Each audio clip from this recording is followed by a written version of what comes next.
Thank you for tuning in to the Movie Geeks United 20th anniversary celebration of Martin Scorsese's Casino. In this episode, we'll replay our original roundtable discussion on the film from 2009, as well as our interviews with the film's co-stars Kevin Pollak and Frank Vincent, editor Thelma Schoonmaker, and cinematographer Robert Richardson. These past 20 years have been extraordinarily kind to Casino, but upon its release, Scorsese felt more than a little savaged by the vociferous reaction in some critical and audience circles. The main complaint? That it felt too similar to Scorsese's seminal 1990 film, Goodfellas. In these intervening years, however, many of those critics have come around to Casino's singular charms and assets, and through cable and other home entertainment mediums, a whole new generation have also come to realize that Casino is one of the most intensely watchable films ever made. One of the greatest strengths of the movie is in the ambition and ingenuity of its editing. We spoke with editor Thelma Schoonmaker in 2012 about the reaction to the film and how that reaction has since evolved. I wanted to ask you about one film in particular because it's the Scorsese film that I go to most often. I watch it at least twice a year, and that's Casino. Oh. I've always adored Casino. And I think about the accomplishment of that movie. And there were so many balls that you had to kind of balance up in the air because you had multiple narrations, multiple character arcs and storylines, and a kind of an epic canvas, but told in a very intimate way. Tell me about that experience of putting that together. Yeah, that was a very hard movie to cut because of, as you say, because of the narration, and we reworked the narration in the beginning because I just felt it wasn't explaining clearly enough what was going on, how the mafia was controlling the casinos, and Marty was a bit reluctant at first because my husband Michael Powell said to us, never explain, which is a very good thing to try and do if you can in movies, but sometimes you have to. And so we just kept rewriting and re-recording, the actors doing that. It was very, very hard to get it exactly right. And it could be a little bit sprawling, that movie, because of the nature of it. Mm-hmm. And the wonderful thing that's happened, and you're actually making that clear, is that when it came out, it was very badly received. It's not Goodfellas, people said. No, it's not Goodfellas. It's about Las Vegas. It's something entirely different, so it has to be different. We can't keep making Goodfellas over and over again as much as everyone wants us to. They always say to us, couldn't you make the last 20 minutes of the film like the last 20 minutes of Goodfellas?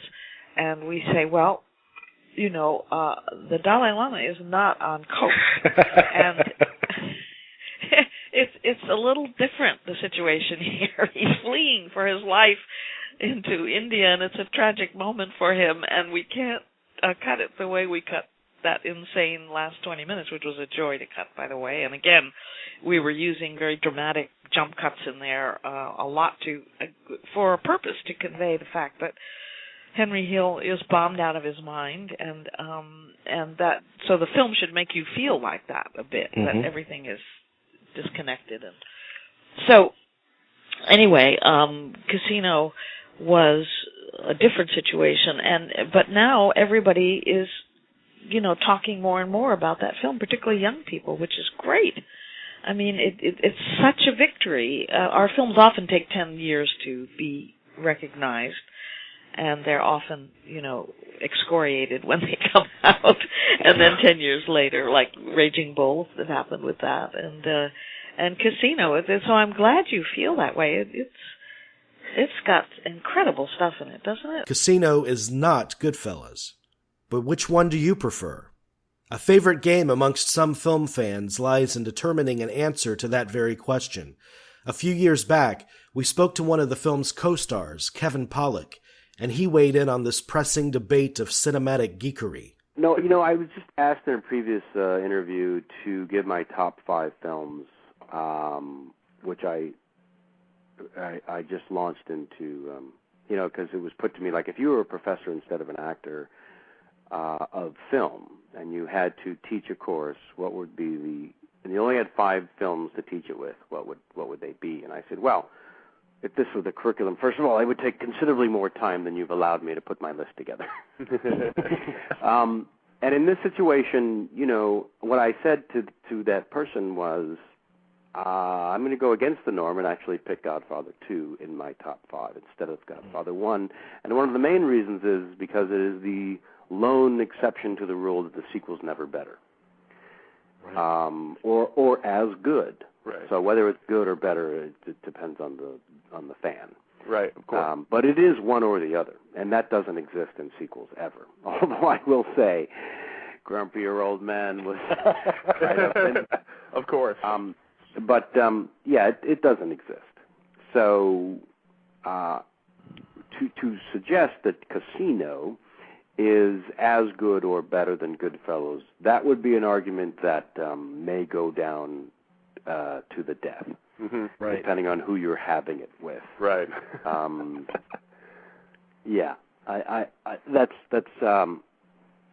That's a debatable point of view that is, for true film lovers, a debate worth having. Casino also gave us one of the great collaborations of Scorsese's career. It marked the first of his films to be shot by legendary director of photography Robert Richardson. But as he told us in 2012, Richardson first approached Scorsese about an earlier project. But you had actually, if I read this correctly, you had actually approached him wanting to do Cape Fear. Was that your first kind of encounter with him? Is that right? Yes, that was. That was the Joe Reedy, who was at that time his second AD and had been for some time. I had worked also with Oliver on JFK and numerous other films, and he made the recommendation to Marty to meet me. And I went to see Marty about Cape Fear, and it was an interesting meeting. Marty said at the end of this, he said, I've enjoyed meeting you, but I've already sort of made my decision. My decision is to go with a cameraman who will create something in an older style. Mm-hmm. And he chose the direction he went because that's the look he wanted for his film. And I don't think he had, and I don't know if I could have accomplished that kind of look, at that time. I mean, I think now I would feel comfortable recreating something with an older style in mind. At that time, I think he made the right choice to go with somebody who would create that feel in a film. And yes, but then, of course, it turned when Michael Bajas became unavailable to shoot Casino. Yeah. Well, beyond the fact that he's one of the greatest filmmakers to ever exist in the medium, what was it about his particular voice, his work that spoke to you, that made you want to be a part of it? I think just to a large extent, the films that came out of the 70s were perhaps the breeding ground for me more than any other time period in a row. I mean, when you look at films such as, Apocalypse Now and Taxi Driver, Raging Bull, Mean Streets. Mean Streets was a fundamental movie for me. Mm-hmm. I mean, who cannot love Mean Streets? So Marty was, at that time, a hero. I mean, I love Godfather. I love the 70s for those films that when filmmakers were making them at such a high personal level and on a commercial, and people were going to them. Yeah. They're remarkable. It's like, Marty's work, New York. I know he's disappointed in what happened in that film, but I love the film. I love Alice Doesn't Live Here Anymore for a variety of reasons. What remarkable performances. Hmm. So Marty for me was. He was it. I felt at the time there were two great American filmmakers. I thought Marty and Coppola were the two of the best. And I think Coppola was winding down. I think Apocalypse was so far up there what are you doing next, friend? Where are you going to move now? Because that's going to be a tough one to top. Yeah. And then, it just went from my heart, which is, hello, changed my entire perspective on how to fucking shoot a movie, as did Dracula. But you had said something about how meticulous Scorsese is with his storyboards, and the placement and the timing of such things in the frame. But where does the creativity come into that to play for you in that? Lighting.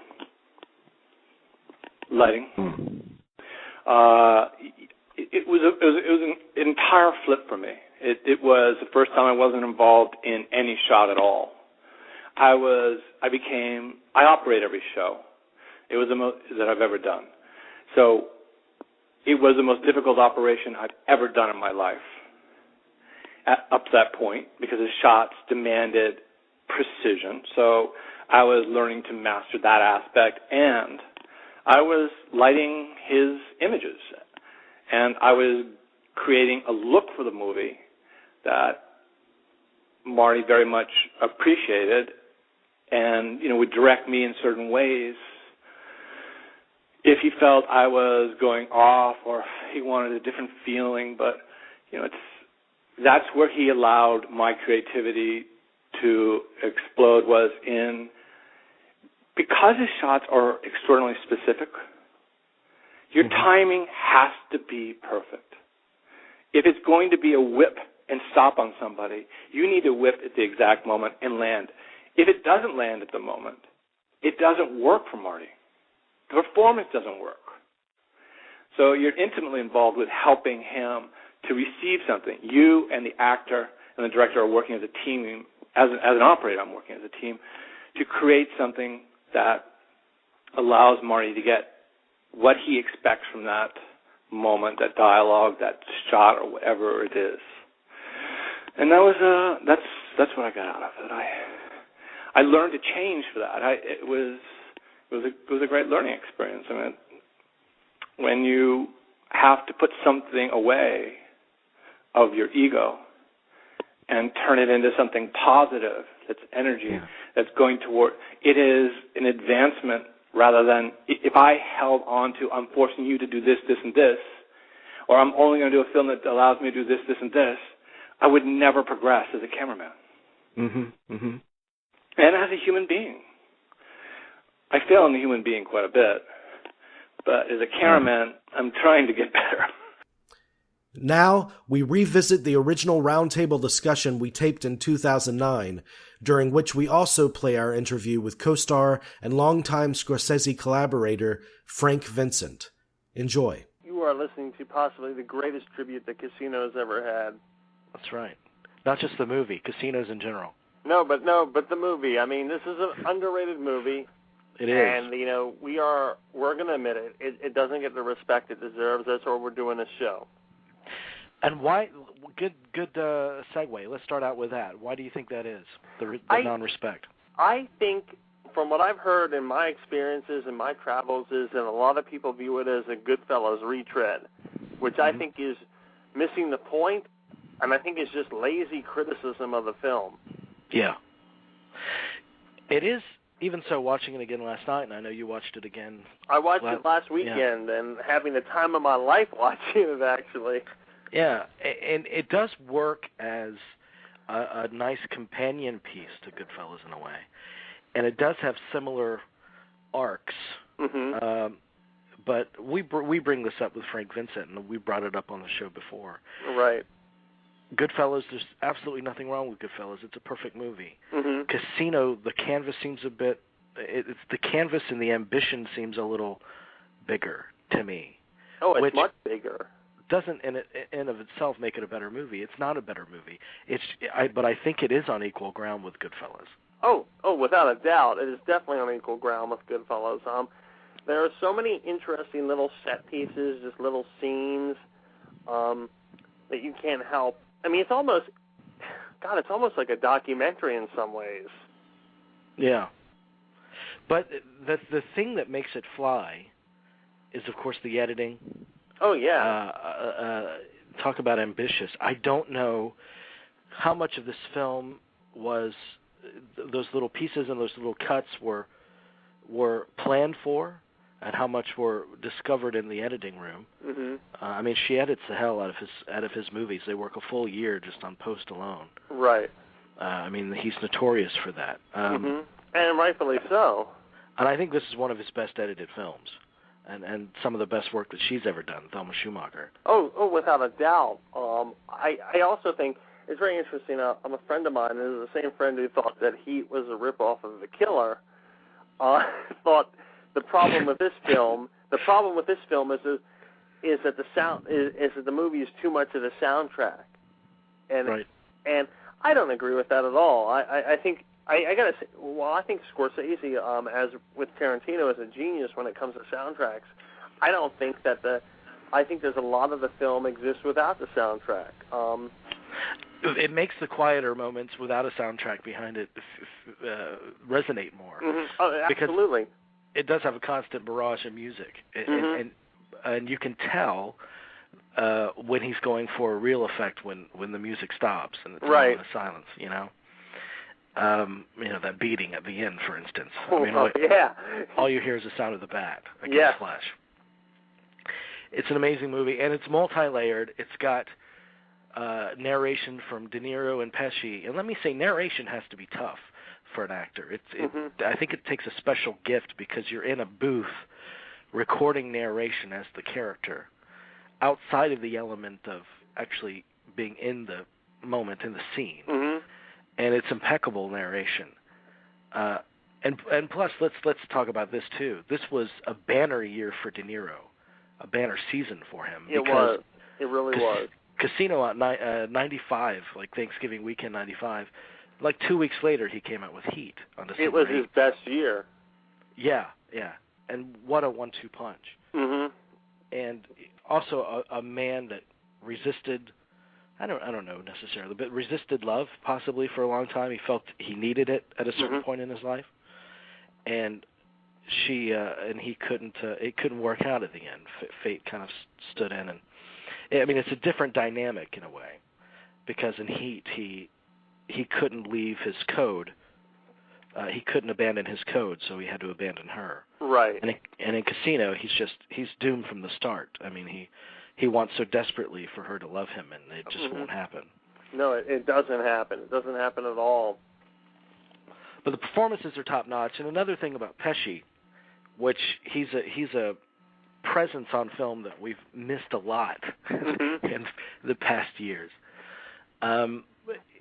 The complaint was that his performance in particular was too much mirrored the performance he gave in Goodfellas. I don't agree with that. Yeah. I don't agree with that at all, because I think, in Goodfellas he's so much a loose cannon, and I know you could say, oh, he's a loose cannon in Casino, but he's really not. He really is trying to look out for Robert De Niro's interest, but after a while, it just doesn't work out that way.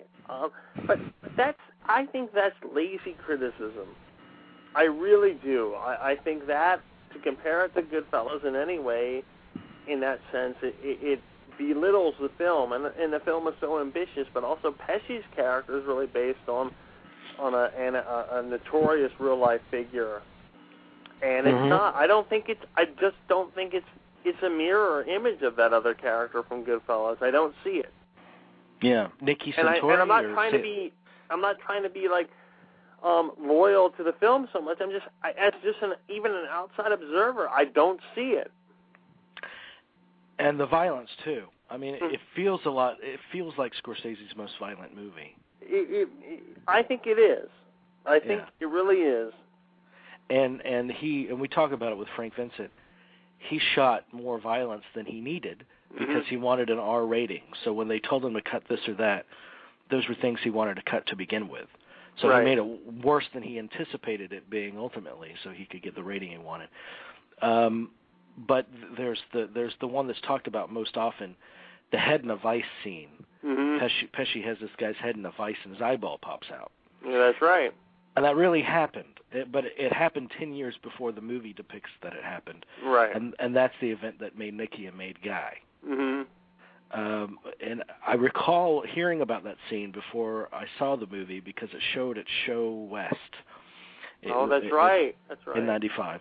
And the theater owners came back, and the overwhelming response was that it's disgustingly violent. That's all they had to say about it for the most part. Isn't that something? That's what they took away from it. So I already had it in mind that, man, this is going to be a violent, really violent Scorsese movie. I mean, even unusually violent for Scorsese. So my expectations were up. Right. And, 4 years earlier, we saw JFK. That's true. I always equate JFK and Casino in terms of editing, pacing, fast cutting, that kind of dynamic. A 3-hour experience that goes by in a flash. I would agree with you on that. That's an excellent analogy between those two films because it is the editing that's really the star of both films. Yeah. Yeah, it's great stuff. For those of you that haven't seen Casino, it's about the mob infiltration of Vegas, and how that led to the downfall of the mob and the trajectory that led to their downfall in that arena. And also it pays lip service towards the end of the changing Vegas, the Disney-fied Vegas. That's a good point. Yeah, that's another thing that reminds me of Goodfellas too, in that at the end he's complaining about his life now, and it's not so romantic anymore for him. Right. And I recall a conversation with someone I worked with after Goodfellas came out, and he said, the movie it's so exciting and visceral, and then it loses something. I mean, it loses steam halfway or more than halfway into it. I said, well, it's supposed to, because the excitement and the romanticism of that life loses steam and reality starts to set in. Yeah. And there might be a certain element of that in Casino as well. Oh, I think it's in both films because, at least at the time, both films were, how should we say this, anti-Godfathers. Not that the Godfathers are bad films, but the Godfathers were fairy tales about mafia life. And these films, at the time, and we talk about this with Frank Vincent, but at the time were like antidotes to The Godfather. Not in the way that saying The Godfathers are bad films or anything, but they were fairy tales about mafia life in America. And while that was true at the time, these films in themselves, both of these films, I think, have romanticized the mafia in their durations of the last 2 decades. Yeah. But at the time, though, they do, they were supposed to be these anti-romanticist views of organized crime. Yeah, and based on real-life stories, actually, towards the end of shooting Goodfellas, Pollak came up with the idea of Casino and pitched it to Scorsese, and Scorsese got really excited about it. And he said, write the book, but let's do something different. Let's have the movie come out before the book. And so it was created all at the same time, the both projects, the book and the film, and the screenplay that Pollak helped on.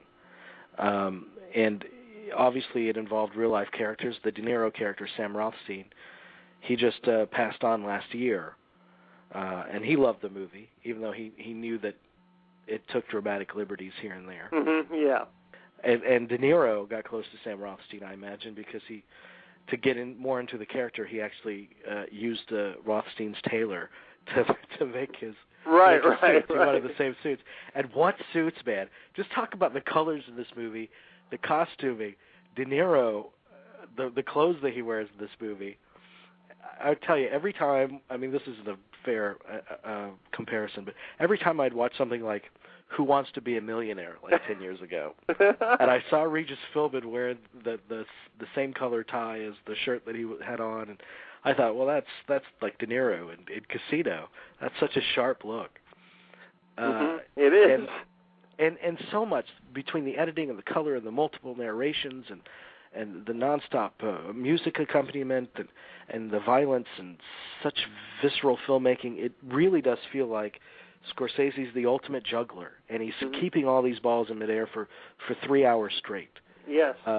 It's an amazing feat, and you and I both agree, Scorsese, one of the best filmmakers we've ever had, if not the best. He keeps finding new things, and the only other director after this weekend I can say that about is Tarantino. I think is going to keep finding out things about himself. Yeah. Which before this film that opened on Friday, I was that was debatable, but I'm willing to say that Scorsese and his offspring Tarantino find new things to say about themselves. They're able to do this, but Scorsese, especially with the partnership he took with DiCaprio, it's amazing the work that they've put out.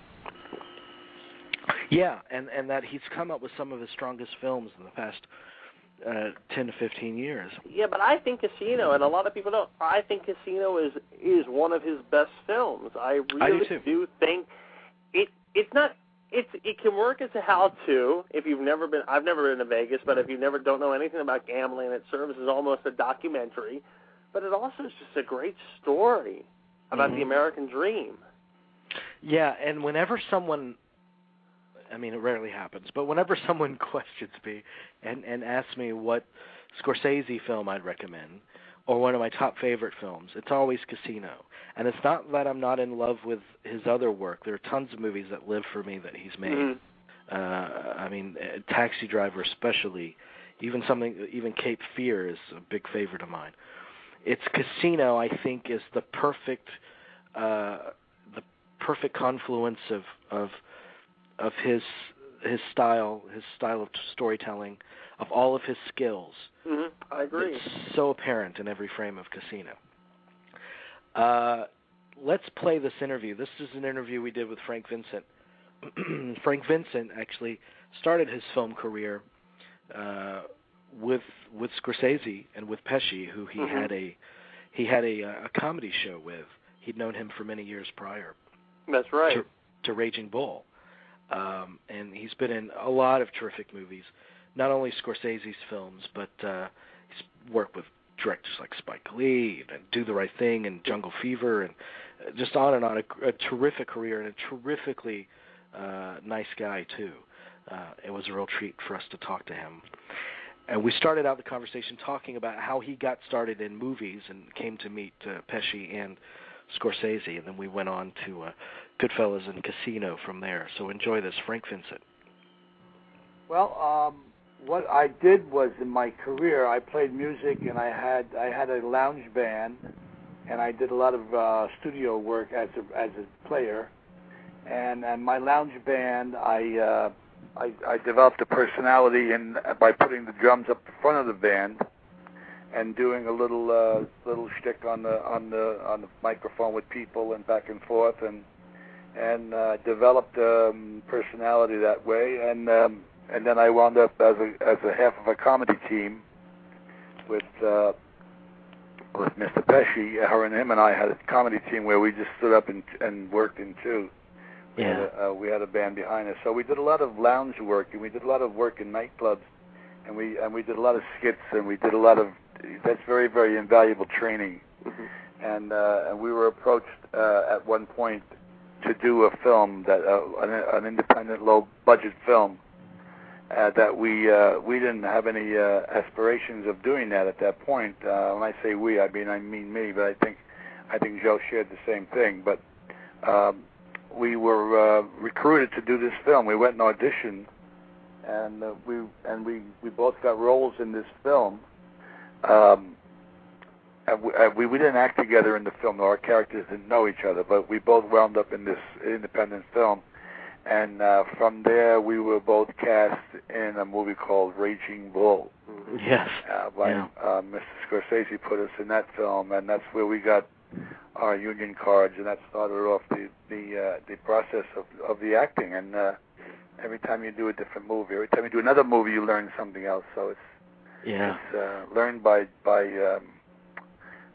it's playing by ear, I guess you might call it. Right. And I want to get to Mr. Scorsese and these legendary films that you've been a part of, but you mentioned Mr. Pesci and your longtime relationship with him. What clicked between the two of you, do you think? Well, that's an interesting question. Joe and I were. I had a group, and I was playing in a local club. I had a trio, a piano trio, and I was booked to go to the New Jersey Shore on the 4th of July in 1969. I was booked to go there, and the owner of the club that we were going to in the Jersey Shore, Seaside Heights, the VIP Lounge by name, he went and he bought a piano, and we were going to play on the stage in his club for the summer. And 2 weeks prior to the job, my piano player quit. He said, "I can't go to the Shore with you." Okay, so now Joe had been coming in where I was playing in New Jersey, up here in this part of New Jersey. And he would come and sit in and sing, and we would, we just became friends. And then I said to him, "You want to go down the Shore?" He said, "Yeah." And he got his guitar out, and he came down the Shore with me. And before you know it, him and I were doing. We would talk to each other on the stage, and it just developed into. We really spoke the same language. Our timing was very, very similar, and we just had a natural thing for each other that came out in between the music and the comedy that we were doing. And ultimately, we just put the instruments away, and we stood up and we were like a Martin and Lewis, but not as physical as that. We just talked to each other, and people would laugh. So. But when you first stepped in front of the camera with him, did the chemistry translate from the stage work you did onto film immediately? Was it there? Oh, sure. That doesn't go away. That is there forever. That does not change. If I called Joe this minute, I would talk to him on the phone. I'd ask him, I'd say, "So what happened? Did you talk to that guy yesterday?" It wouldn't even be like that. I would say, "Hello, hi, it's Frank." It would be like our conversation should just continue. And yeah, how you doing? Yeah, everything all right? Did you talk to that guy? Whatever. Yeah, and bang, bang, bang, bang. So we would just have that closeness, and that's there. It doesn't go away. Yeah, it's really unique and special. It's unique. It's very unique, and it's not very common, but it happens. Yeah, but when you first encountered Scorsese, and this was Raging Bull, what were your impressions of him? Well, let me give you the whole history of that. I was called. I had an agent. I went to see an agent at that. No, I didn't have an agent. Oh, I had seen Joe. Joe was already asked about playing Joey LaMotta, and Joe and I weren't playing together at this time. But I ran. He said, they got a role called Salvi. You should come up and see. And So I made a date to go up and see Chris. I forgot her name. She was the casting director, and she gave me the sides, and she said, "Look at these sides, and you'll audition." And I had to go up to Park Avenue, up to a suite in a hotel, and I knocked on the door, and a PA answered the door, and I walked in, and Bob was standing there. I had not met Bob prior to this. He said, "Hi, I'm Bob De Niro. I liked your work in Death Collector." I said, "I'm Frank Vincent, and I liked your work in Deer Hunter." So and Joe was there, and Marty was there, and I had a PA with a camera, and Joe and I did the scene that we did in the Raging Bull from the street when we were walking in the street. Yeah. We did that audition in the hotel, and Sis Corman was her name, and then I was leaving for Las Vegas a week later for a vacation, and I got a call 2 days later to come in and do a screen test. But I had an afro haircut, and I had a big black mustache. Yeah. And they said, "We're going to cut your hair, and we're going to cut the mustache off." And I said, "Okay." So I got up. 2 days later, I went to the audition, and they dressed us in the clothes, and we got dressed in the period, and we went on the set, and we did the scene from the Copa when Joe hits me with the glass. Mm-hmm. So we did that scene for an audition, and Frank Adonis, who played my right-hand guy, also auditioned for the role of Salvi. But Joe and I had the magic, and that's what brought it together. And I left for Las Vegas 2 days later, and I called from the desert. I called Sis Corman. She said, "You got the role." So wow. I don't even know what that meant at that point. So I called an agent, and he and whatever. And that's the beginning of what it was. And I hope I answered your question. No, that was great. But also Scorsese, when you first encountered him, what did you think of him? He's not a very domineering character. He's a very small guy, and he's very, very friendly, and he laughs a lot, and he's not intimidating at all. I was never. I don't get intimidated by anybody anyway. I mean, when you play nightclubs for 20 years, people take out guns and stuff, and they do a lot of crazy shit in the nightclub. Yeah. So I mean, I really didn't. Martin Scorsese was Martin Scorsese at that time. He wasn't who Martin Scorsese is today. Right. He just came off Taxi. I don't even know if he did Taxi at that point, but I know he did the other one. Taxi was 76, one of the best movies of the 70s too. Yeah, so we did. This was 79. So he had already done Taxi. I probably saw it, but I still wasn't, a Scorsese. Right. Until now. I mean, as you have to whatever. So I wasn't really intimidated. De Niro, I'd seen Deer Hunter, and I knew who Bob was. Yeah. But I wasn't an actor. I was a musician. So these people were just people to me. Right. And, did you find that? I'm sorry. Go ahead. Go ahead. Did you find that it came easy for you though, the acting process? Yes. Yeah. Yeah. I'm. Like I said, I'm not so intimidatable, and I'm pretty confident. I mean, I really do homework. Right. And I when I did the first movie that I did, I didn't have to work on this. I didn't have to work till 5 weeks into the shoot, and I was there every day, sitting on the set, just to learn the language and learn what a camera was, and I took up photography on my own with a still lens, and I learned about camera and stuff on my own, just to get a little knowledge of it. So I mean, I learned it, and I'm a pretty quick learner. Yeah. I was anyway when I was a younger guy. But you've worked with Scorsese several times, and you've worked with our best directors. I mean, I'm crazy about Spike Lee and Scorsese and all these guys. What's unique and special about Scorsese and the way he directs you? Okay.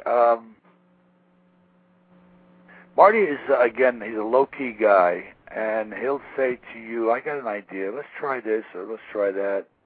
And he'll ask you, what do you think of this or what do you think of that? Let's try this or we'll do this. And he gives you the opportunity to fly, and he gives you the opportunity to use some of your own juice in the scene. And better if you stood on this side and approached him from that side for the camera, because technically he really knows what he's talking about, and that and the technical aspect of it escapes you as an actor, because you're not going to know what he knows. He knows a lot about what he's talking about. Right. So mostly he puts you into the mode of the emotion of the character and whatever, and he gives you the opportunity to fly, and that's unique about Marty. And then when you try something and he doesn't like it, he says, that was terrific, but you know what? Let's try it this way.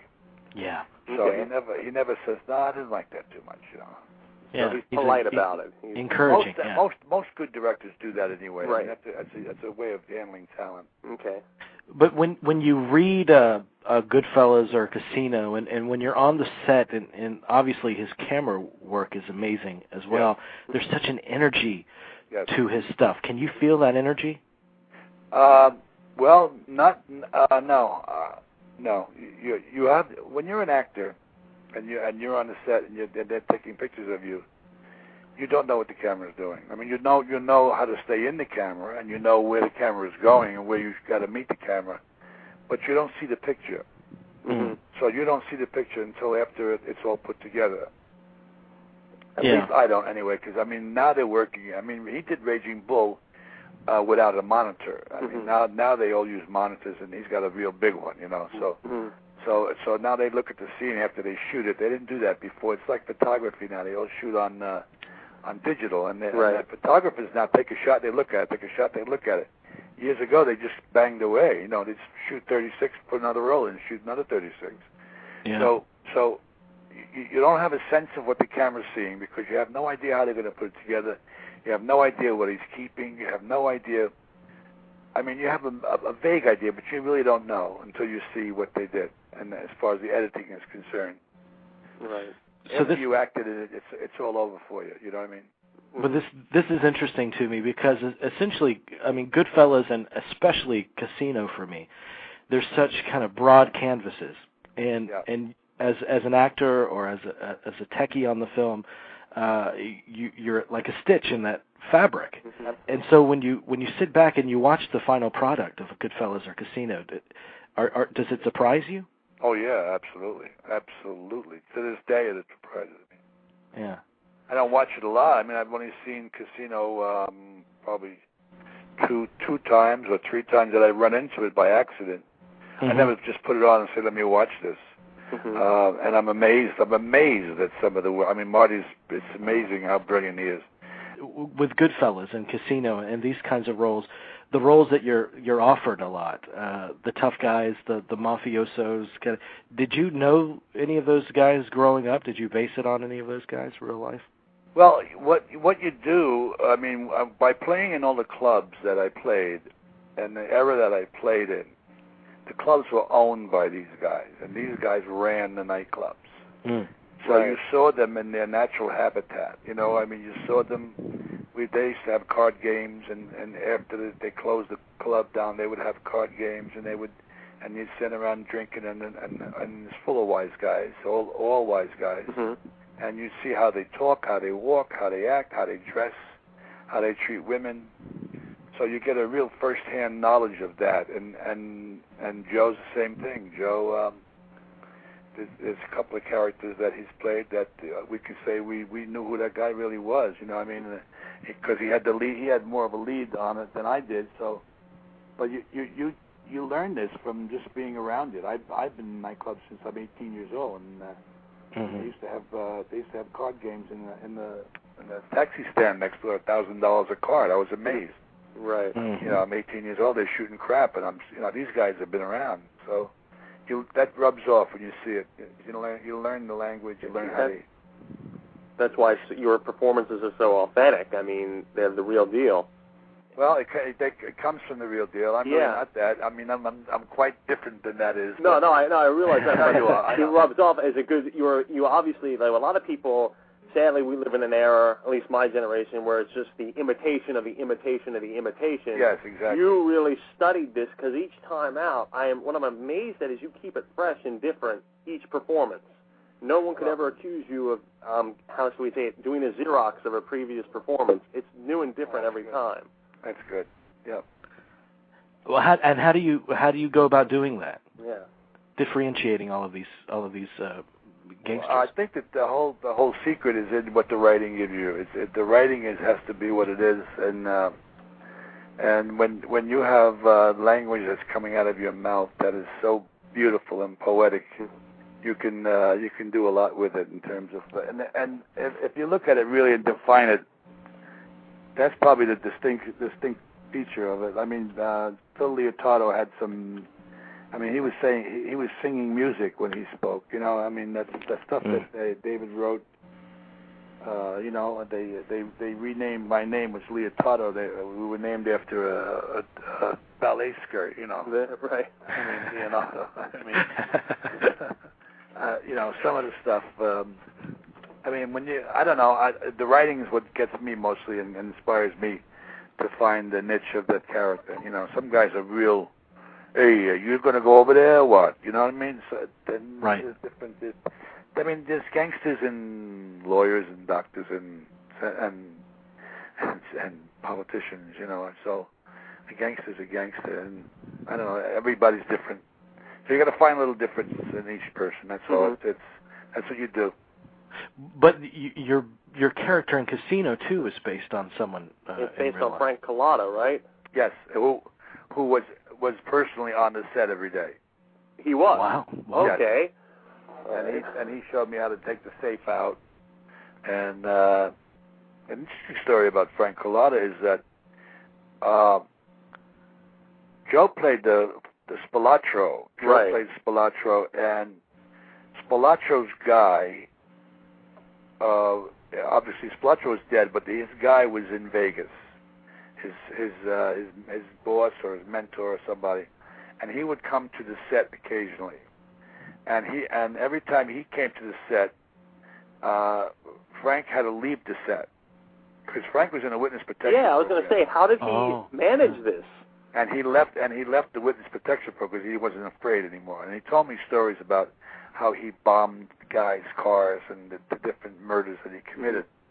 And once in a while, we would communicate by van from the set to the trailers or whatever. They would pick us up in a van, and we go like 4 or 5 blocks, whatever.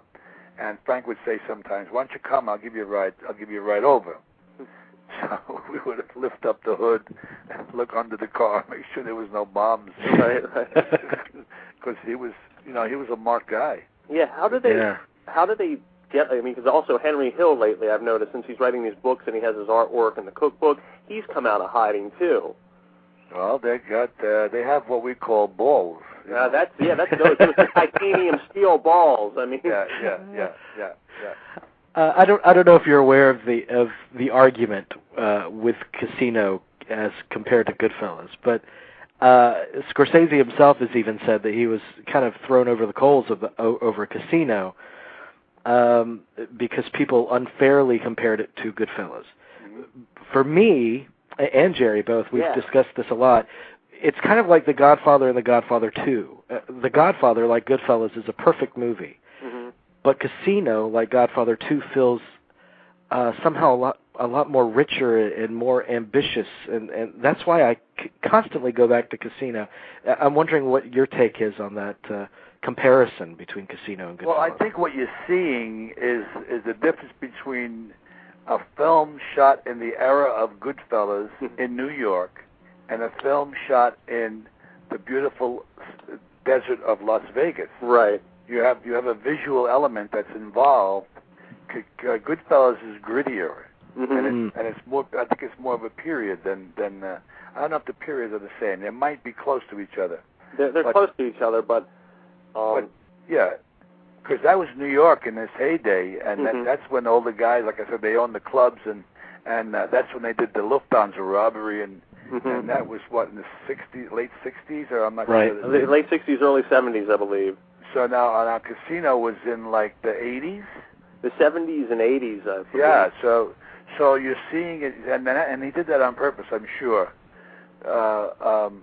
because just the visuality of Casino is brilliant. It's wonderful. Oh, yes. I mean, the scene of Joe and him in the desert when the car pulls up through the eyeglasses. I mean, it's amazing. And then you say the Goodfellas when he was walking in the Copa with that Steadicam shot that took. That's a great shot. So I mean, that's Scorsese's his niche. Yeah. You can't compare the two movies. I mean, no, just because they're about gangsters. Well, that shows you the lack of creativity on these people's parts. They just want to tear something down. But I mean, the only similarity I can really think of between the two movies, forget the gangsters. That's just silly. But is that maybe like the drugs? When the characters get into drugs, it shows their downfall. That's the only similarity I could honestly point to. But that's the reality of what it was. I mean, you think about Goodfellas, you think about Godfather 1 and Godfather 2, and personally, I like Godfather 2 better than 1. But me too. But I think I was going to say they're fictitious stories. I mean, they're based on fairy tales. Yeah, they're fairy tales. And Scorsese's triad is facts. Mm-hmm. Yeah. I had to go to Chicago to shoot my movie that's coming out very soon, and I was in Chicago, and I was somebody in the crew said there's a great little restaurant you should go. La la la. I went, and I'm sitting with my wife in this little neighborhood restaurant. It's owned by an elderly Italian woman, and I say elderly, maybe in her 70s, and she's very, very handsomely dressed. She comes to my table. She says to me, that was a terrible thing you did to those boys in that ditch. She said, I knew their wives, and they suffered tremendously for what you did to them. Now, this is a grown-up woman talking about the Spilaccios that we put in the grave. Mm-hmm. I mean, that's how much reality there is in that. Yeah, exactly. That's what we loved. That's what we loved about Goodfellas when it came out. It was sort of like it was billed as the anti-Godfather. Yeah. When it came out, it wasn't romanticized as much. And it's really fun. It's really funny though. Goodfellas has become over time romanticized. I've noticed the same way the Godfather had. Yeah, it always does that. Somebody said to me about Goodfellas. This is a school teacher. Another story. She said when they went in the house to eat.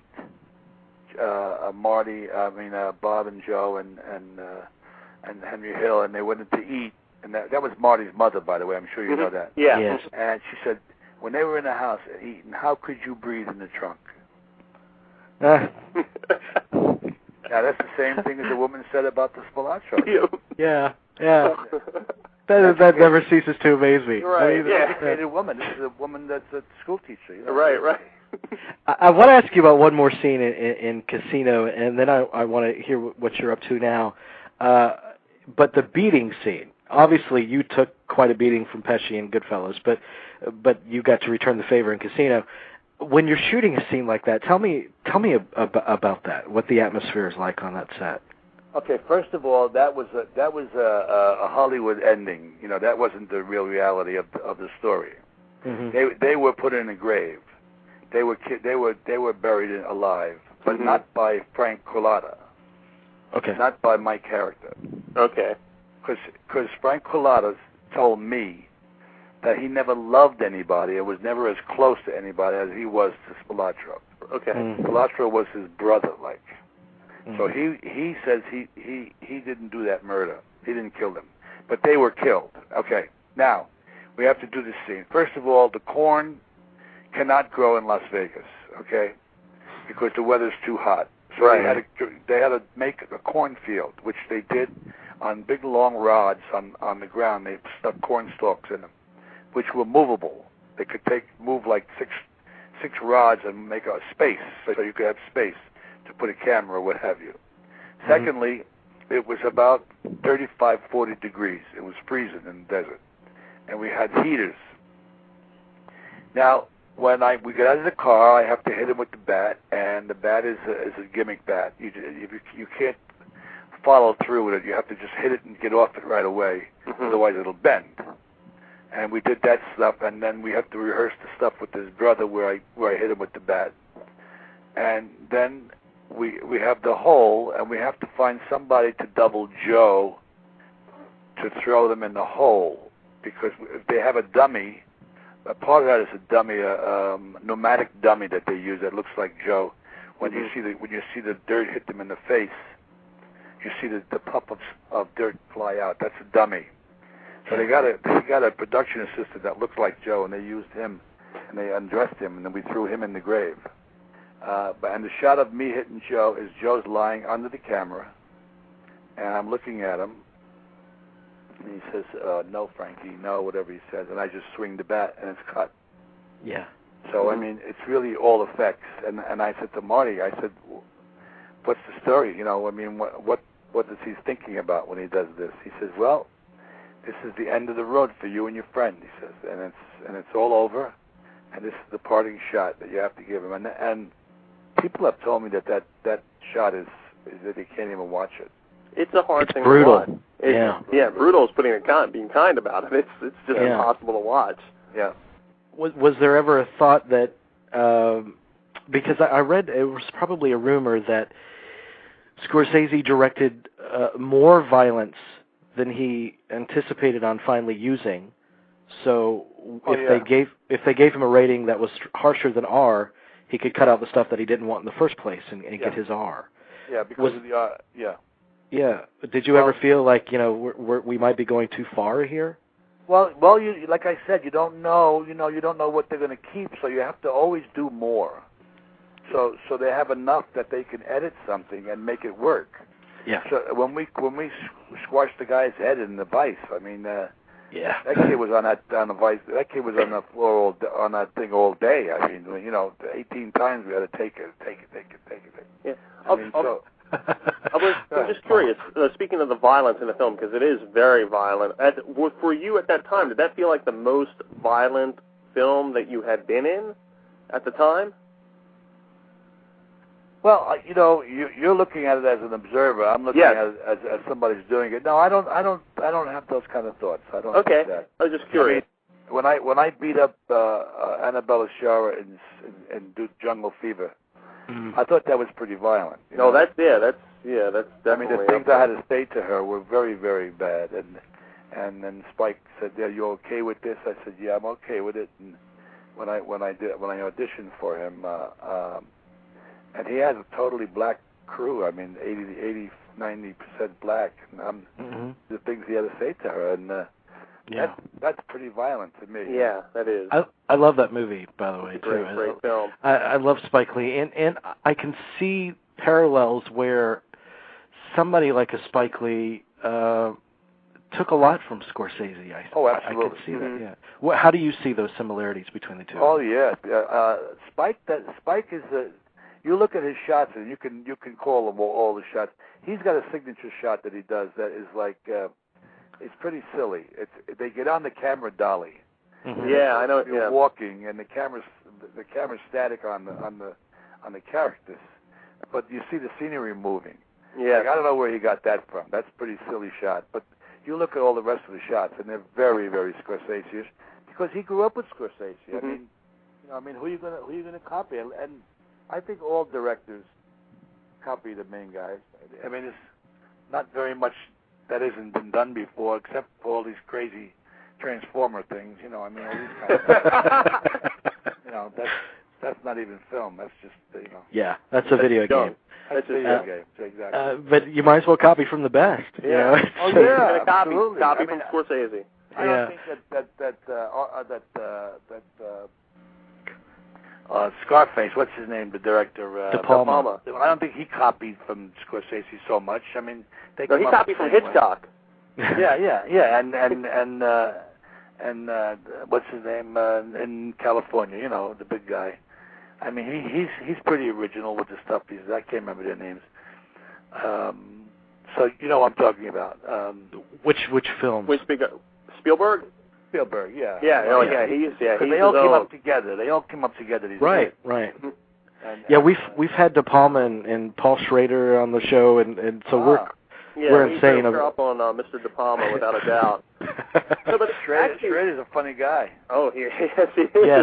Yes, you can tell he's a writer because he speaks so eloquently and brings up such colorful, interesting points. He was wonderful. But there is I just want to go back. I want to give you a Schrader story. Remind me. Okay, go ahead. Please, yes. Please. If you got a Schrader story, go for it. All right. When we were doing Raging Bull, and Salvi was in the car, and Tommy was banging his head against the door. Paul Schrader's in that scene, and he's standing on the sidewalk, and he comes out in left field with nothing. He says, "They're animals. They're fucking animals, these people. Who are these people?" He had Marty on the floor because that wasn't written anyway. He just went off, but he did that. And that's reminded me of Paul Schrader. Wow. Anyway. Jerry, you had one more question. I just want to bring in, it was just an observation when Casino came out, and I'm reading interviews with Mr. Scorsese.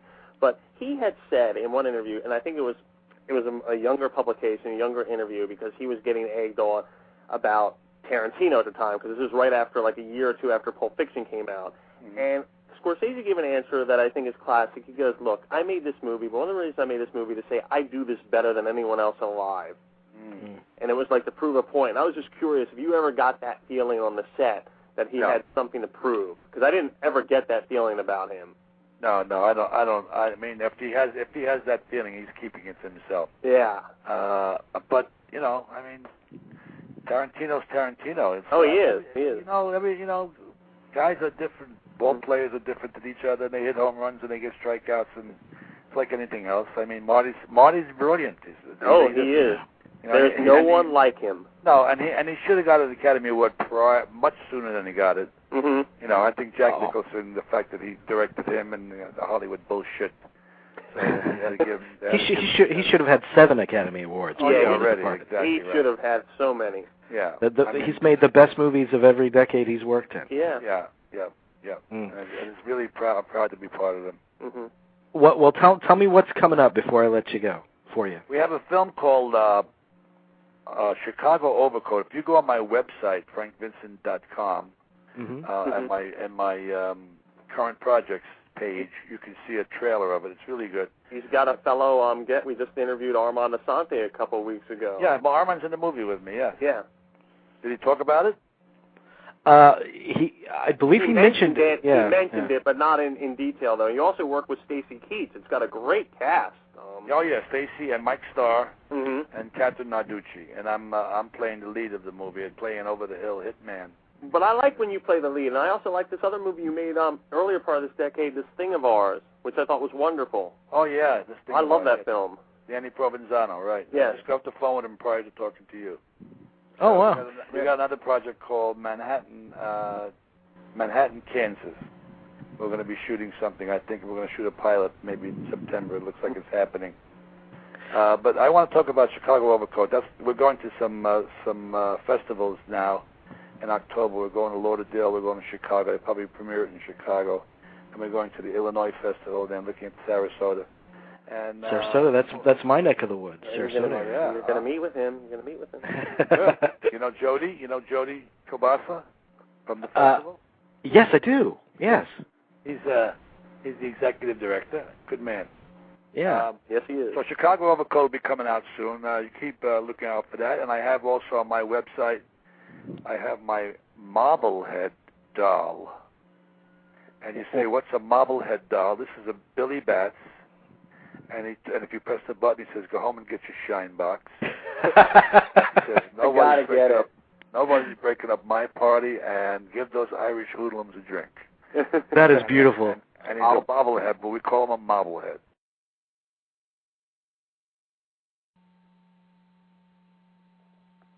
Okay, that was Frank Vincent talking about Casino and Scorsese and his Mobbleheads. Well, I mean, you couldn't ask for a better interview. I mean, he was just chock full of information. He was just hatred about it. Man, what a colorful guy that's led quite a life. You know, it's funny to me because the screen personas that we've talked to, at least among those that we've talked to, like the Frank Vincents and Armand Assantes and Robert Davi. The tough guys that you expect a certain thing from them. They're the nicest, sweetest, most kind of giving people in an interview. Yeah, they are. And, you know, I wonder if it works the reverse way. I wonder if Tom Hanks is an asshole. I don't want to find out the hard way, but yeah. Yeah. Great guy. Frank Vincent talking about Casino. So there's some talk in the chat room. There's some dissension and about the performances in the movie. And I just wanted to give lip service to this because there's a lot of dissension about Casino. Right. So it's nothing unique necessarily.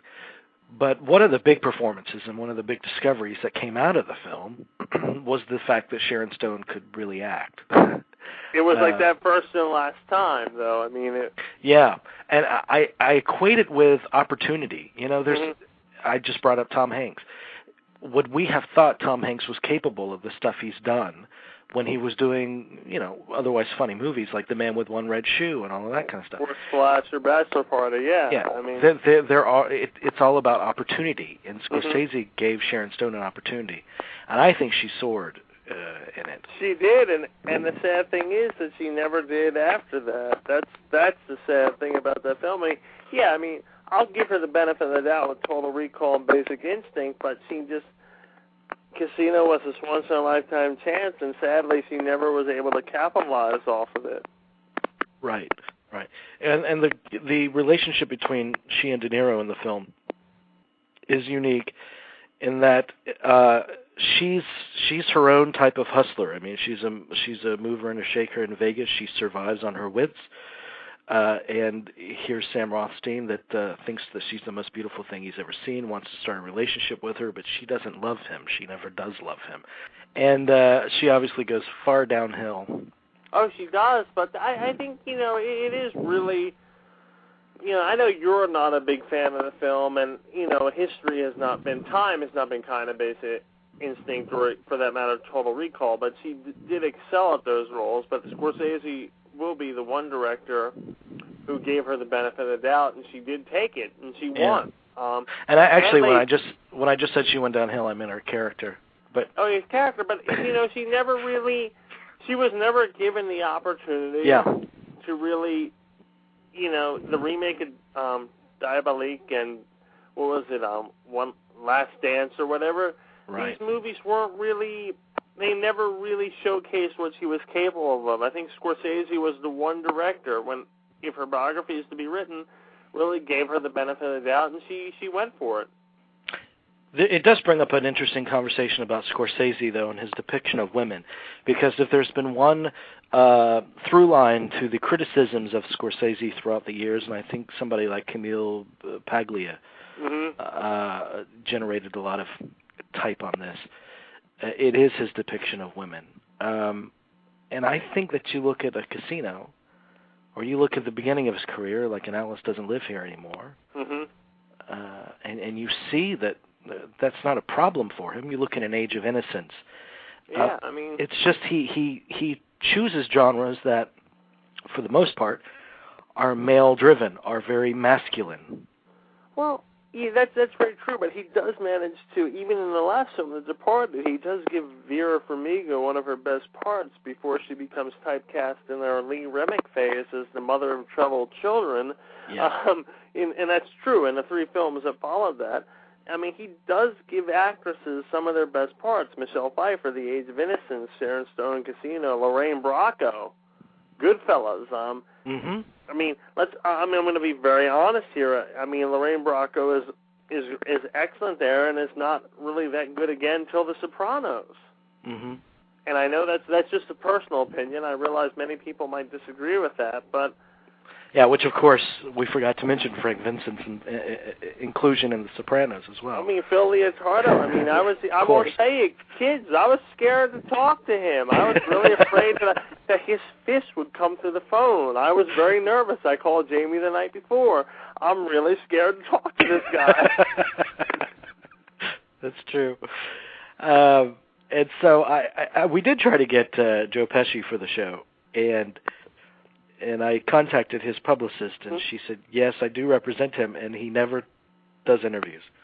He never does interviews, which is interesting that he has a publicist. Yeah, I know, but he doesn't do anything. No, but I will say this about Joe Pesci. When he did come back for that one scene in The Good Shepherd, I think everyone on this show, or all of our guests on this show, will agree that he does. I like that film a lot, and I realize I'm in that 1% that likes the film, but it's that one scene he's brilliant in, and it reminds us of why we like him in this film and Goodfellas and Raising Bull. And it's a shame that he doesn't act more often, because he's an excellent actor.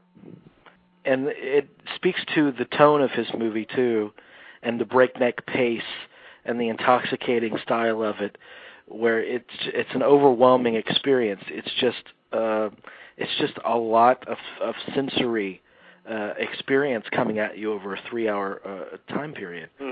And that speaks to the kind of wild abandon of the lives he's portraying in the movie too. Absolutely. And very bold. Like I recall the opening credit sequence, the Saul Bass credit sequence, where the car explodes and De Niro's floating midair against the Vegas lights, and the red Vegas lights, and it's like his descension into hell, which is a concept that he took, and Saul Bass realized it very boldly, and that's the first note of the film. It is, yeah. Yeah. Let's bring on Aaron. He can give a few thoughts about Casino as well with us, and then we're going to move on to another topic to close out the show. Aaron, hey. Hey, what's up, fellas? Hey, how you doing, Aaron? I'm good. What's up, good fellas? Nothing much. Hey, well, the thing about Casino, from my mind, well, first of all, I remember when it came that Thanksgiving holiday weekend. I'm sure, Jamie, you were still in theaters when it came out that holiday. Yeah. You didn't think Money Train was the big hit of the weekend? No, I was like, I knew it was going to be Casino, and we're opening up, just a personal anecdote, we're opening up a brand new theater, and it was a big VIP event, and we were going to screen Casino, and I remember I had to put Casino together, put the film together. Right. And the CEO of the company walked up, this was AMC, and said, my wife met Marty. There you go. So this is a big deal for her to watch this movie tonight. And I was like, oh, God, please don't let me screw up putting this print together. And it was flawless, of course. It was Casino, Money Train, Nick of Time. That's right. Yeah, that's right. Good memory there, Aaron. Nick of Time. And Casino did well. I remember of those three films, I think Casino did well. I do remember, but of course it was being overshadowed by Toy Story. Everything was at that time being overshadowed by Toy Story. But I saw Casino especially did well for a 3-hour film. Yeah. Oh yeah, I mean that's very true. I saw Casino twice, I think within 1 week. Because I'm Scorsese is that's what drew me into film criticism. Right. And what I find interesting, and I was talking to a friend, and the way I've always looked at Casino, that if you take Mean Streets, Goodfellas, and Casino, his unofficial mob trilogy, the way I look at it, it represents the three strata of society, and that Mean Street is kind of the low-income, borderline impoverished community. Goodfellas is a total, working-class story, and then Casino is about the CEOs and the management. Yeah. In that, and to look at those three films as this kind of, and you can throw in Gangs of New York as kind of a wraparound where it's where it sows the seeds of of capitalism and tribalism in America. That's true. Really, that's a good point. Really, these three films, Mean Streets, Goodfellas, and Casino, what Scorsese's been doing, he's been using these mafia stories, these Mean Street stories, to basically tell the three different stories of the class system in America, and that's what I've always admired about these films. Mm-hmm. And it's just and it is kind of at that time it's very interesting that Casino came out I think a couple of weeks, 3 weeks before Nixon, and that's true, yeah. And what I found interesting is that and Scorsese was a student teacher at NYU with Oliver Stone, and that if you look at the editing that Schoonmaker does in Casino, and look at the peak of Oliver Stone's editing in Natural Born Killers and in Nixon, that there really is those. You look at Casino and Nixon; those two films, in a weird way, they're totally different, but in a real way, they're talking to each other, and it's kind of it's tangents. Nixon, Nixon is a film. It's about it's a life story, but it's all about the tangents that tell that life story, and it's non-linear structure. And Casino, while it's not as wild as Nixon in its story structure, but it also goes into tangents. It has this breakneck pace, Casino, but it also has these moments where it ebbs and flows and it kind of calms down. I remember the sequence after they kill the guy's head in the vice. Well, that's like a crescendo, and the film literally has to take a breath, and we get a little 15-20 minute section there involving Sharon Stone and James Woods, but the pacing has slowed down, and it's almost like a breather, but stuff is still happening. And the film a little bit. It ebbs and flows that way, and that's what I find remarkable. And Nixon does that too. There's parts. There's the part where Nixon's getting elected, and then it kind of slows down. And then there's bombing of Cambodia, and then it slows down. So these well, it's got to have contrast. I mean, for any movie to be effective dramatically, they have to have contrast. Right. Even JFK, which we were talking about earlier, there's still the quiet moments where he's reflecting and he's talking to his wife and self-doubt, and when he kicks the guy off of his team because he doesn't believe in the cause, and it's good direction. Mm-hmm. It's being a good dramatist. That's a good point, Jamie. But your point is very well taken about the companion pieces in Scorsese's career and how they complement each other and they grow on a theme. And he pretty much said, he got hammered by the violence in Casino, and you could tell by that last aria of the House of the Rising Sun sequence and then the baseball bat sequence, that Scorsese, at least for a while, at least up until Departed, which is almost like a decade later, over a decade, 11 years later, that he was done with violence. He'd done a lot of, be it Mean Streets, be it Raging Bull, be it Goodfellas, be it Cape Fear, and then Casino. he'd done a lot of violent set pieces and really, and didn't sugarcoat it and didn't do it for laughs. And you could tell, what, I've done all I can with violence in Casino. I'm going to take a break. Yeah. And he did. Kundun, Bringing Out the Dead, and he got a little more meditative. Aviator, which is, in my mind, his most autobiographical film. But then, he was, he took a breather, and then we come back with Departed, which is kind of, he comes, out with, guns blazing again. What And about yet, Gangs in New York? if you interview him, Yeah. He'll say that he feels that a movie like Age of Innocence is his most violent. Yeah. And then you watch Age of Innocence, and it makes sense. Yeah. Socially, it is. I mean, yeah. Well, and the thing about Gangs, if you look at Gangs in New York, that isn't, he's talked about Gangs in New York. There is violence in Gangs of New York. The big opening scene and then the big closing scene and a couple of little altercations. But the editing in Gangs in New York is so precise in that he's really doing tricks with your eyes, and that there's not a lot of blood in Gangs in New York. It's all about the before and after. Well, I agree with all that, Aaron. Don't you think that Gangs of New York, right down to its title credits, is in some ways his homage to Sergio Leone? Well, I mean, that's obvious. I mean, he's quoting it. Well, he's quoting it in a lot of scenes too. Not just talking about the credit sequence, but that was a big year for Leone Renaissance. Right. 2 years actually. And what I couldn't get over was just the way it was very structured like Once Upon a Time in the West. And I mean that in the highest compliment I can give a film. And to someone of that stature who doesn't need to do a homage to Leone, but he still chose to. But I think I've always liked Gangs of New York, but he had the Gangs of New York in his mind for so many years. I think he had it since Mean Streets. Yeah. And so, however he conceived it, I think was pretty much set in stone years before he actually got to do it. But if you talk about paying homage to different films, different filmmakers, which is an accusation thrown against Tarantino a lot, and it's a hard accusation to ignore, I don't think of it as a negative. It's not a negative. Yeah, Scorsese is the same way.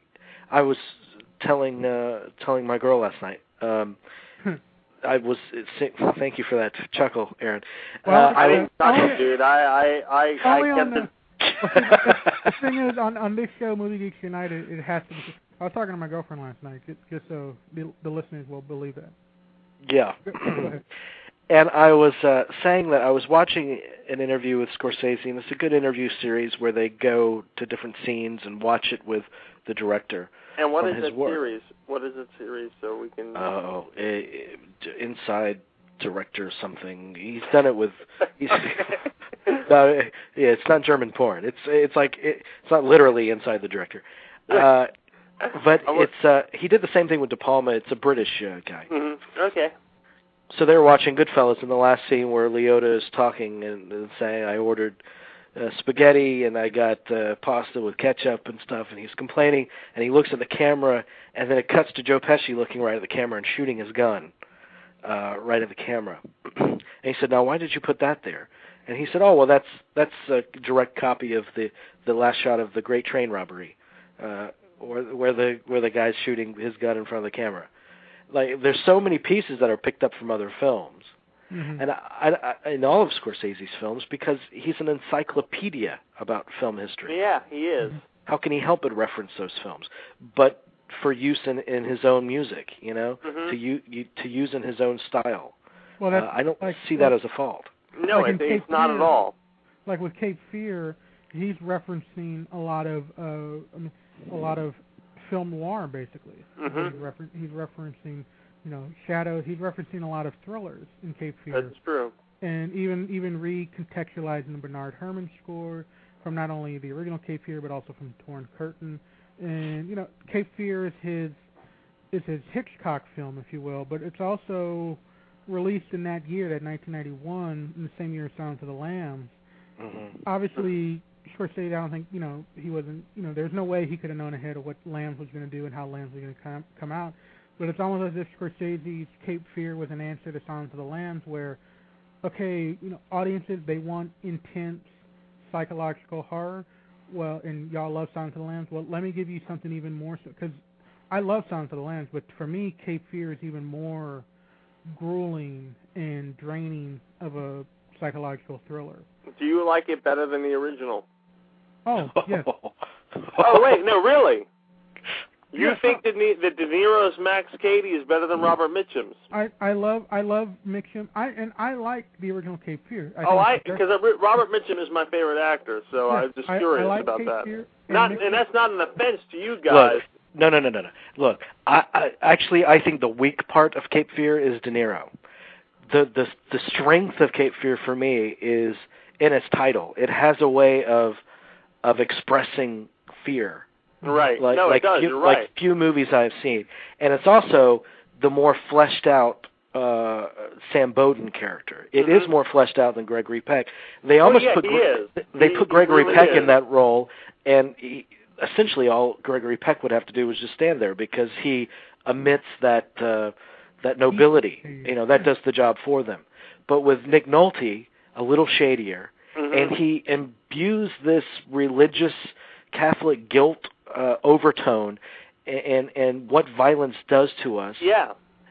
Even at the end of the film, when they're throwing rocks at each other, and Nick Nolte is hunched like a caveman at that last shot of Cape Fear. Yeah, you couldn't do that in the 50s. It's a thematically strong movie, which is very unusual for a thriller. It's also, I have to say, for Scorsese, he's one of the few people, and he's done this twice, 2 remakes, that are equal, if not better, than the originals. Well, yeah, and the thing about Cape Fear, the beauty of that ending of Cape Fear is that Max Cady finds peace with himself by the end that Sam Bowden never will. And the interesting thing is, I was telling this to someone, is that there is something to be said for when Scorsese does works for hire, be it Cape Fear, be it Color of Money, Aviator, and these are works for hire. Other directors were attacked, and then he came on. He can't help, but all of a sudden it turns into a personal film. Even The Color of Money, when we look at it now, and it looks like, and it's the template of the 80s, mid 80s to early 90s Tom Cruise vehicle of the, Top Gun, Cocktail, Days of Thunder. Color of Money falls into that. But it's the Scorsese version of a Tom Cruise vehicle, and therefore I think Color of Money is probably the most substantial of those Tom Cruise vehicles. There's so much texture and character in that, and Scorsese can't help but do that. You can almost imagine. To take it one step further. I would love to have seen Scorsese's Top Gun. Oh, I wouldn't. I'm glad that he never did that. But Scorsese's Top Gun wouldn't be what we think of Top Gun. No, it wouldn't be at all, but I still am glad he never did it, though. Well, Jamie, you know this story. Or you might know this story. Scorsese at one point, he was early on tagged to do Beverly Hills Cop. Back when it was like a Stallone vehicle. Right. I don't know if you ever heard that story. No, but I know Stallone was attached to it originally, but Scorsese early on was, back when it was going to be a hard cop film. Scorsese was attached because he was in the 80s. He needed to work, so he was going to be. There was talk of him death, but then Stallone left, and what did Stallone do? He went off and made The Great Cobra. Well, Aaron, you can't really say anything bad about that film because of Jason and Jamie. So, you really, that's right. You're standing on thin ground there, man, thin ice, my friend. That's sacrilege, man. But Scorsese actually was going to do Schindler. Spielberg was going to do Cape Fear, and they kind of switched off. Same thing with Casino and Clockers. Scorsese was going to do Clockers, and with De Niro, but then Casino came up. He's like, you know what? I'll produce it, and he gave it to Spike, and it's one of Spike Lee's best films. Yeah. So where do you think the Casino stands in his legacy? And then I want to talk a little bit about Inglourious Basterds. I love Casino. I think it was my second. It was either my third or fourth film of that year. My first was Dead Men Walking, but it was in my top 3. So I mean, I love Casino. I mean, it's one of those films when it pops up, I'll watch a good chunk of it. Yeah. And I remember when I first came out of the theater, and I did read a lot of those reviews. I was one of the few who actually went out of their, when I would defend the film, one of the first things I would defend was Pesci's performance. And I think lazy critics, lazy viewers just labeled it as, well, it's a Goodfellas retread. And right. And it's not. And the key difference is the conception of Pesci's character and performance, in that that's a character in Casino of a made man, someone who cannot be touched. Right. And so his, brawn, as Jamie said, that gives that character more confidence than the one in Goodfellas. The one in Goodfellas, the reason he's such a, quick-tempered person is because he's not made, and therefore he has some insecurity.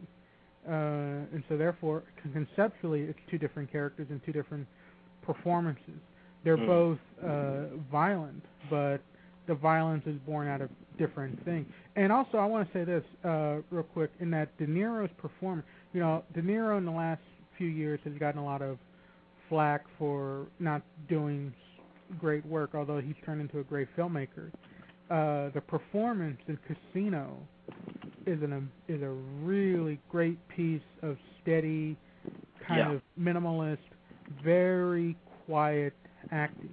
And it's particularly interesting when it's coupled with heat, because both of these performances are very calculated, very kind of calm and smooth on the surface, very meditative almost. And it's a great side of De Niro, the underplaying that he does in both of these movies. Well, and the great difference between the two is that in Heat, he has a fatalistic streak, where in Casino there is something very sad by the end of what has happened to him, and he continued this kind of this exercise and kind of, what can I do without the least amount of dialogue as possible, because his next great performance was just 2 years later in Jackie Brown, where he has very little dialogue. Right. And but he's perfect in that. And that is another great minimalist De Niro performance.